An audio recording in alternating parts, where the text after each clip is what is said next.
Hi friends, എല്ലാവർക്കും നമ്മുടെ ചാനലിലേക്ക് സ്വാഗതം. അപ്പോൾ നമ്മൾ ഇന്ന് വന്നിട്ടുള്ളത് ഒരു 2 ടയർ സെലിബ്രേഷൻ കേക്കുമായിട്ടാണ്. തുടക്കക്കാർക്കും ചെയ്യാവുന്ന ഒരു സിമ്പിൾ കേക്കാണ് നമ്മൾ ഇന്ന് ചെയ്യുന്നത്. ഡെക്കറേഷൻ മാത്രമാട്ടോ നമ്മൾ ഈ വീഡിയോ കാണിക്കുന്നത്. അപ്പോൾ 2 ലെയർ കേക്ക് ഞാൻ ക്രം കോട്ട് ചെയ്ത് വെച്ചിട്ടുണ്ട്. അത് ഞാൻ വീഡിയോയിൽ ഉൾപ്പെടുത്തുന്നില്ല കേട്ടോ. ഇനി ഫസ്റ്റ് ലെയർ കേക്ക് എടുത്തിട്ട് പകുതി ഭാഗം വൈറ്റ് ക്രീം സ്പ്രെഡ് ചെയ്യാം. ബാക്കി ഭാഗം നമുക്ക് ബ്ലൂ ക്രീം വെച്ചിട്ട് ഫിൽ ചെയ്തെടുക്കാം. മാജിക് കളേഴ്സിൽ സ്കൈ ബ്ലൂ കളറാട്ടോ നമ്മൾ യൂസ് ചെയ്തിട്ടുള്ളത്. നല്ലൊരു ജെൽ കളറാണിത്. 100 രൂപയെ റേറ്റ് വരുന്നുള്ളൂ. ഇപ്പം ഞാൻ മുഴുവൻ ക്രീമും സ്പ്രെഡ് ചെയ്തിട്ടുണ്ട്. ഇനി ഒരു സ്ക്രാപ്പർ ഉപയോഗിച്ച് ലെവൽ ചെയ്ത് കൊടുക്കാം. നിങ്ങൾക്ക് വേണമെങ്കിൽ ഐസിങ് നൈഫ് കൊണ്ട് ലെവൽ ചെയ്യാട്ടോ. ഞാൻ സാധാരണ സ്ക്രാപ്പർ ഉപയോഗിച്ചാണ് ലെവൽ ചെയ്യാറ്. ഇപ്പോൾ 1ാമത്തെ ലെയർ ഞാൻ ലെവൽ ചെയ്ത് കഴിഞ്ഞിട്ടുണ്ട്. അതുപോലെ തന്നെ 2ാമത്തെ ലെയറും ഞാൻ ലെവൽ ചെയ്ത് വെച്ചിട്ടുണ്ട്. അതും വൈറ്റ് ആൻഡ് ബ്ലൂ കോമ്പിനേഷനിലാണ് ഞാൻ ചെയ്ത് വെച്ചിട്ടുള്ളത്. ഇനി ഫസ്റ്റ് ലെയറിൻ്റെ മുകളിലേക്ക് 2ാമത്തെ ലെയർ വെച്ച് കൊടുക്കാട്ടോ.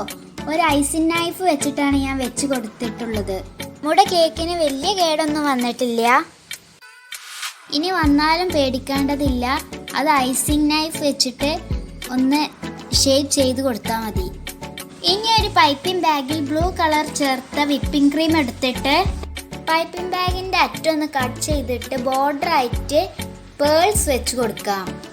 നോസിൽ കൊണ്ട് ബോർഡർ വരയ്ക്കുന്നതിനേക്കാൾ സ്റ്റാൻഡേർഡ് ഇങ്ങനെ പേൾസ് വെച്ച് കൊടുക്കുന്നതാണ്.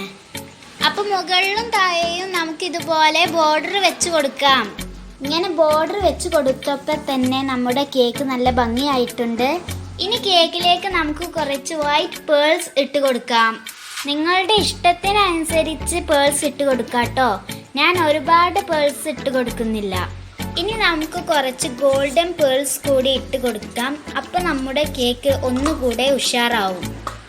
ഇനി ഞാൻ വിപ്പിംഗ് ക്രീം വെച്ചിട്ട് കേക്കിൻ്റെ മുകളിൽ 2 റോസ് ഫ്ലവേഴ്സ് കൂടി വെച്ച് കൊടുക്കുന്നുണ്ട് കേട്ടോ. വൈറ്റ് കളറിൽ തന്നെ നമുക്കിനി ലീഫ് വരച്ച് കൊടുക്കാം. ഗ്രീൻ ലീഫിനേക്കാൾ ഇതിലേക്ക് മാച്ചാവുക വൈറ്റ് ലീഫാണ്. ഈ ലീഫ് കൂടെ വരച്ച് കൊടുത്തപ്പോൾ നമ്മുടെ കേക്കിൻ്റെ പണി ഏകദേശം തീർന്നു വന്നിട്ടുണ്ട് കേട്ടോ. ഇനി പേര് കൂടി എഴുതാനുണ്ട്. കേക്കിൽ നേരിട്ട് പേര് എഴുതുമ്പോൾ അത്ര വൃത്തി ഉണ്ടാവുമെന്ന് തോന്നുന്നില്ല. അതുകൊണ്ട് ഞാനൊരു കാർഡിൽ പേര് എഴുതിയിട്ട് 2 സ്റ്റിക്ക് കൊണ്ട് കേക്കിൽ കുത്തി വെക്കുകയാണ് ചെയ്തത് കേട്ടോ. അപ്പോൾ ഇന്നത്തെ വീഡിയോ ഇത്രയേ ഉള്ളൂ. എല്ലാവർക്കും ഇഷ്ടമായെന്ന് വിചാരിക്കുന്നു. സബ്സ്ക്രൈബ് ചെയ്യാത്ത ആരെങ്കിലും ഞങ്ങളുടെ വീഡിയോ കാണുന്നുണ്ടെങ്കിൽ ഒന്ന് സബ്സ്ക്രൈബ് ചെയ്യണേ. തൊട്ടടുത്തുള്ള ബെല്ലൈക്കണും കൂടി നക്കി ഓൾ എന്ന ഓപ്ഷൻ എനേബിൾ ചെയ്യണേ. എങ്കിൽ മാത്രമേ ഞങ്ങൾ ഇടുന്ന പുതിയ വീഡിയോസിൻ്റെ നോട്ടിഫിക്കേഷൻ ലഭിക്കുകയുള്ളൂ. അപ്പോൾ പുതിയൊരു വീഡിയോ ആയിട്ട് വീണ്ടും കാണാം. Thanks for watching.